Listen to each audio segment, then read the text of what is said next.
அலி அவர்களே, இந்த பூமியில் எது மிகவும் சக்தி வாய்ந்த விஷயம் என்று கேட்ட பொழுது அலி ரலியல்லாஹு தஆலா அன்ஹு அவர்கள் சொன்னார்கள், அல்லாஹ் இந்த பூமியில் மலைகளை அல்லாஹ் சக்தியாக படைத்திருக்கிறான். சொன்னார்கள், இல்லை, அந்த மலைகளை உடைக்கக்கூடிய இரும்பை அல்லாஹ் படைத்திருக்கிறான். வாக்குவல் ஹதீத், இரும்புதான் மிக சக்தியானதாக இருக்கிறது. இல்லை, அந்த இரும்பை கரிக்கக்கூடிய நெருப்பை அல்லாஹ் சக்தியாக படைத்திருக்கிறான். ஃபன்னாரு அக்வா, அந்த நெருப்பு தான் இந்த உலகத்தில் சக்தி வாய்ந்ததாக இருக்கிறது. சொன்னார்கள், இல்லை, அந்த நெருப்பை அணைக்கக்கூடிய வல்மாஉ அக்வா, தண்ணீரை அல்லாஹ் படைத்திருக்கிறான்.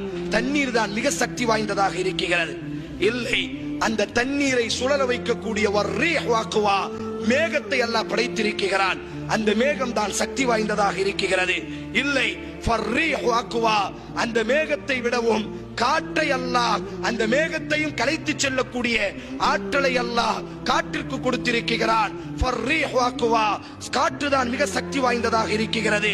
இல்லை, இல்லை, அந்த காற்றையும் மனிதன் தனது கைகளிலும் தனது பாக்கெட்டிலும் சேமிக்கிறான். ஃபல் இன்சானு அக்வா, மனிதன் தான் மிக சக்தி வாய்ந்தவனாக இருக்கிறான். இல்லை, அந்த மனிதனையும் தூக்கம் மிகைத்து விடுகிறது. ஃபன்னௌமு அக்வா, தூக்கம் தான் மிக சக்தி வாய்ந்ததாக இருக்கிறது. இல்லை, இல்லை, அந்த தூக்கத்தையும் கவலைகள் மிகைத்து விடுகிறது.